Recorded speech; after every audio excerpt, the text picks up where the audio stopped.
দেখাচ্ছি। আর এটা এখনো পর্যন্ত তৈরি সব থেকে বড় নিউক্লিয়ার বম। আমি তোমাদের পার্থক্য দেখাবো এই $50 মিলিয়ন নিউক্লিয়ার বাংকার, এই $30 মিলিয়ন বাংকার, এছাড়া আরো অনেক বাংকার রয়েছে যে পুরোটাই এই $1 বাদ দিয়ে এটা সেফ। ভেতরে আছে।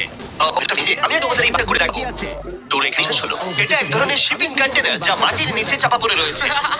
এটা এখনই বেঁকে যাচ্ছে। ওরা আমাকে এটার দাম $1 কেন সেটা বলবে। বলতে চাইছি এটা এক্সপ্লোশনের পরেই হয়েছে। তোমার কি মনে হয় এই বাংকারটা বোম থেকে সার্ভাইভ করতে পারবে? না। দেখা যাক তাহলে। বোমটা ফেলো। এটা এক্সপ্লোশনের হ্যাঁ, পরেই কি? হয়েছে। তোমার কি মনে হয় বাংকারটা বন্ধ করে সার্ভাইভ করতে পারবে? ও!